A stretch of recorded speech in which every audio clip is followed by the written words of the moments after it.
శపథం చేసి వెళ్ళిపోయారు. ఈ కౌరవ సభలో నాకు రాజకీయాలే వద్దు, మళ్ళీ వస్తే సీఎంగానే వస్తాను ఇక్కడికి, లేదంటే నాకు ఈ రాజకీయాలే వద్దు అని చెప్పి వెళ్ళిపోయినటువంటి పరిస్థితి. ఆ మాట అనడానికి గల కారణాలు, అన్న వ్యక్తి బయటకు వచ్చి చెప్పినటువంటి విషయాలు, క్షమాపణలు చెప్పినటువంటి విషయాలు ఇవన్నీ చూసినా దాంట్లో భాగమైన ఏమో అనిపించింది. ఒకవేళ తప్పైతే కరెక్ట్ చేయండి. భువనేశ్వరి ఇప్పటికి వచ్చి రాజకీయాల గురించి మాట్లాడడం కానీ, బయటకు వచ్చి ప్రచారం చేయడం కానీ మనం చూడలేదు ఐ థింక్ ఇంత స్థాయిలో. కానీ ఈసారి బయటికి రావడం, నిజం గెలవాలి అని చెప్పి ప్రజల్లోకి వెళ్ళడం, గెలిచిన తర్వాత ట్వీట్లు చేయడం, ఇవన్నీ చూస్తూ ఉంటే తనని కూడా రాజకీయాల్లోకి లాగి అనకూడనటువంటి మాటలు అసెంబ్లీ సాక్షిగా అనడం, ఇవన్నీ కూడా మనం చూస్తూ ఉన్నాం. సో నిన్న అసెంబ్లీ గురించి ఫస్ట్ మాట్లాడిన తర్వాత పెట్టుబడులు, పరిశ్రమలు, వీటి గురించి మాట్లాడదాం. ఆశా గారు, మీకు ఐ న్యూస్ వీక్షకులకు, చర్చలో పాల్గొంటున్నటువంటి మిత్రులందరికీ కూడా శుభోదయం అండి. జనరల్గానే మీరు అన్నట్టుగా 5 సంవత్సరాల తర్వాత, 5 సంవత్సరాల సుదీర్ఘ కాలం తర్వాత మళ్ళొకసారి మనం అసెంబ్లీని అసెంబ్లీలాగా చూసాము అనిపించిందండి. ఎందుకంటే గత 5 సంవత్సరాల్లో వైఎస్ఆర్సీపీ పాలించినటువంటి పద్ధతి కానీ, లేకపోతే సభలో వాళ్ళు ప్రవర్తించినటువంటి తీరు కానీ, ఇప్పుడు మనం గతంలో రాజశేఖర రెడ్డి గారు ఉన్నప్పుడు చూసాం, చంద్రబాబు నాయుడు గారు, రాజశేఖర రెడ్డి గారు ఇద్దరు డి అంటే డి అని మాట్లాడుకోవటం కూడా మనం చూసినా ఒక లైన్ దాటకుండా మాట్లాడుకునేవాడు. స్నేహ సంబంధాలతో కొనసాగేవారు, షేక్ హ్యాండ్స్ ఇచ్చుకునేవారు. విషయం దగ్గరికి వచ్చేటప్పటికి గట్టిగా మాట్లాడినా తర్వాత మళ్ళీ మామూలుగా ఉండేవాళ్ళు. తర్వాత ఒక సందర్భంలో ఒక మాట తూలినందుకు రాజశేఖర రెడ్డి గారు సభలో ఉన్న పెద్దలు ఆయనకి ఇండైరెక్ట్గా మందలిచ్చారు. ఆయన కూడా తప్పు ఒప్పుకొని క్షమాపణ చెప్పడం జరిగింది. హుందాగా జరిగేవి రాజకీయాలు. అలాంటిది మనం ఈ సభని మనం మాట్లాడాలి అంటే ఏంటంటే, కొంచెం మనకి డ్రామాటిక్గా అనిపించినా కూడా రామాయణ మహాభారతాల్లో ఈ రెండు మనకు చెప్తుంది ఏంటంటే, ఆడవాళ్ళని అవమానించకండి. ఆడవాళ్ళని ఎక్కడైతే అవమానింపబడతారో అది కౌరవ సభే అవుతుంది. ఆ తర్వాత జరిగేటువంటి కురుక్షేత్రంలో ఎలాంటి ఫలితాలు వచ్చినాయో మనం చూసాం. మరి ఏమంటే ఆ రోజున చంద్రబాబు నాయుడు గారు కౌరవ సభతో దాన్ని పోల్చారో, నిజంగా అలాగే నడిచింది. మంత్రులు నిలబడి, అంటే చాలా మాట్లాడినప్పటికీ ఒక మాట గుర్తు చేస్తున్నాను నేను, 23 సీట్లు తెచ్చుకొని అక్కడ కూర్చొని నీకు సిగ్గులేదా, దీనికంటే చావటం నయమని మాట్లాడినటువంటి మాటలు నిన్న జగన్మోహన్ రెడ్డి గారు నడిచొచ్చేటువంటి దీంట్లో కానీ మాట్లాడేటువంటి, తన పేరే తను మర్చిపోతున్నాడంటే ఏంటంటే లోపల అగ్నిపర్వతాలు బద్దలవుతున్నాయి. వాళ్ళు మాట్లాడినటువంటి ప్రతి మాట, చేసినటువంటి ప్రతి చేత, తర్వాత దానికి ఎవరన్నా రెస్పాండ్ అవుతారేమో, వాళ్ళు ఏదన్నా చేస్తే నేను ఎలా మనం ఫేస్ చేయాలి అనేటువంటి ఇవి కూడా, అంటే కొన్ని సంఘటనలు ప్రజలకి గుండెల్లో ఆ విధంగా గుర్తుండిపోతాయి. మీకు కళ్ళు పెద్ద చేస్తే భయపడాలా, కూర్చోవయ్యా అంటే గతంలో అసెంబ్లీ సమావేశాలు చూస్తున్నాం, ఈసారి కూడా చూస్తున్నాం. నాకన్నా ఎక్కువగా మీరు ఇంకా ఎక్కువ ఫాలో అయి ఉంటారు జనరేషన్స్ పరంగా కూడా. కానీ ఈ స్థాయిలో మనం తెలంగాణ అసెంబ్లీ కూడా చూస్తుంటాము, కానీ ఆ విధంగా జరిగాయా అనే ఒక ప్రశ్న. అవునండి, ఏ మాటగా మాట. ఇటు మీరు తెలంగాణ విషయం తీసుకొచ్చారు కాబట్టి నేను మీ ఛానల్ ద్వారా చెప్తున్నాను, తెలంగాణ సభ చాలా హుందాగా జరుగుతుంది.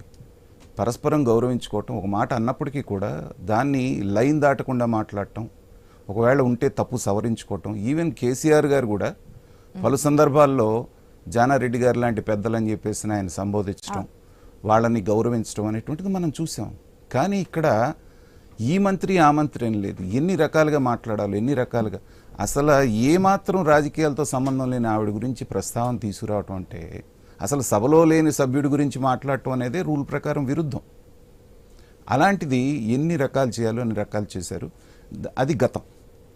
అయితే చాలామంది కోరుకున్నది ఏంటంటే, తెలుగుదేశం కార్యకర్తలు కానీ, నాయకులు కానీ, ఆ కామన్ మ్యాన్ కూడా ఏమనుకున్నాడంటే, టిట్ ఫర్ టాట్, వాళ్ళు ఏమైతే అవమానం చేశారో దాన్నే చేయాలి, దెబ్బకు దెబ్బ తీయాలి, జగన్మోహన్ రెడ్డి గారిని అవమానించాలి, ఇది అది అని చెప్పేసి అని చాలామంది మాట్లాడటం సోషల్ మీడియా వేదిక చూసాం. కానీ మాలాంటి వాళ్ళందరూ కూడా చాలా యాంగ్జైటీతో వెయిట్ చేసాం.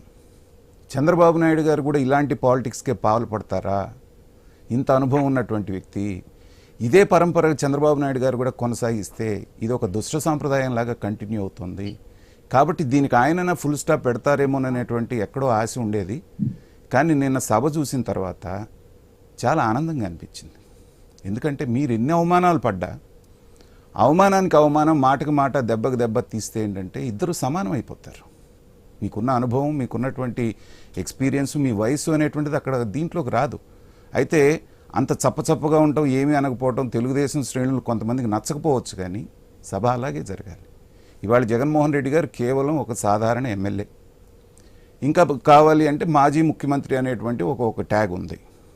కానీ ఆయన వాహన శ్రేణిని ఇప్పటికీ కూడా ఇంకా జామర్స్ ఉన్నాయి, కాన్వాయ్ ఉంది, అన్నిటినీ లోపల దాకా అలౌ చేయటం, ఆల్ఫాబెటికల్ ఆర్డర్ అంటే కాదని చెప్పేసేస్తేనే వీడు మంత్రులు మహిళలు ప్రమాణ స్వీకారం చేసిన తర్వాత చూసిన వాళ్ళకి ఈవెన్ ఎలా అనిపించిందంటే శత్రువుకి కూడా అప్రిషియేట్ చేయాలనిపించేటువంటిది. అంటే యాక్చువల్లీ మంత్రులు అయిన తర్వాత ఇంకా ఎమ్మెల్యేస్ అయిన తర్వాత వస్తుందేమో, జనసేన వాళ్ళు కూడా అంతా అయిన తర్వాత జగన్మోహన్ రెడ్డి ప్రమాణ స్వీకారం చేస్తారేమో అని. కానీ లేదు, ఎందుకంటే మంత్రి వర్యులు అయిపోయిన వెంటనే జగన్మోహన్ రెడ్డికి ఛాన్స్ ఇవ్వడం జరిగింది. తర్వాత ఏంటంటే మీకు శత్రువుని మీరు హ్యూమిలియేట్ చేయడానికి 2 రకాలు ఉంటాయి. ఒకటి అతను ఏం చేశాడో అదే చేయటం, కానీ అతను ఏం చేసినా ఏమీ చేయకుండా ఉండి నార్మల్గా ఉంటారు చూసారా, ఆ హ్యూమిలియేషన్ ఇంకా పెద్దది. కేసీఆర్ గారు పడిపోయి ఓడిపోయిన తర్వాత హాస్పిటల్లో ఉన్నప్పుడు చంద్రబాబు నాయుడు గారు వెళ్ళి ఏమడిగారు, ఎలా ఉంది ఇప్పుడు? ఆ ఎలా ఉంది ఇప్పుడు అన్న మాటల్లో 100 రకాల అర్థాలు ఉన్నాయి.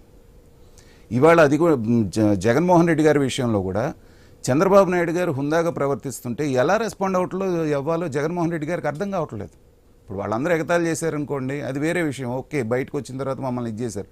వాళ్ళు మీకు గౌరవం ఇస్తున్నప్పుడు ఆయన ముఖ కవళికలు చూడండి, ఎప్పుడెప్పుడు పారిపోదామా, ఎప్పుడెప్పుడు బయటపడిపోదామా ఇక్కడ నుంచి అన్నట్టుగా 5 నిమిషాల్లో టపటపా తన పేరు రాగానే వచ్చారు, అయిపోగానే వెళ్ళిపోయారు.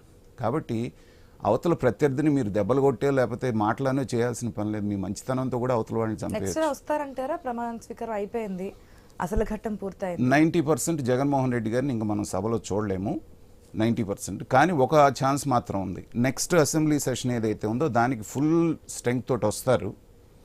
ఏదో ఒక ఇష్యూ మీద ఇష్యూ రైజ్ చేసి సస్పెండ్ అయ్యేటట్టు పరిస్థితులు కల్పిస్తారు. కల్పించిన తర్వాత ఇవి మనం చూసాం టీడీపీ నుంచి, మనం అదేమి ఎక్స్పెక్ట్ చేయకుండా లేము. స్పీకర్ పోడియం దగ్గరికి వెళ్ళి పేపర్లు చించి కావాలి అంటే స్టార్ట్ చేసిన వెంటనే బడ్జెట్ కూడా ప్రవేశపెట్టుకున్నాను టీడీపీ నాయకులు చేసినటువంటి వాదన, ఇవన్నీ కూడా మనము చూస్తున్నాం. సో అయిన తర్వాత ఏం చేస్తారంటే కాకుండా ఉండాలని కోరుకుంటున్నాం. ఇలాంటి ఇష్యూ రైజ్ చేసి సస్పెండ్ అయ్యేటట్టుగా పరిస్థితులు కల్పించిన తర్వాత మళ్ళీ వాళ్ళు కూడా ఇదే డైలాగ్, ఇది కౌరవ సభ ఆడి చెప్పారు జగన్. సో మేము బయటికి కౌరవ వెళ్ళిపోతున్నాం, సభ మనకి ఎక్కువ ప్రాధాన్యం లేకపోవచ్చు అసెంబ్లీలో, మాకున్న ఆప్షన్ ఏంటంటే ప్రజల దగ్గరికి వెళ్ళి మళ్ళీ ఓదార్పు యాత్ర చేసుకోవడానికి మళ్ళీ మొదలు పెట్టడానికి ఒక ప్రాతిపదిక కావాలి. కాబట్టి ఫస్ట్ సెషన్స్ దాన్ని వేదికగా చేసుకొని అక్కడ నుంచి ప్రజల్లోకి వెళ్తారనేది నా ఒపీనియన్. ఓకే, ఎస్ నాగేశ్వరరావు గారు, గుడ్ మార్నింగ్ అండి.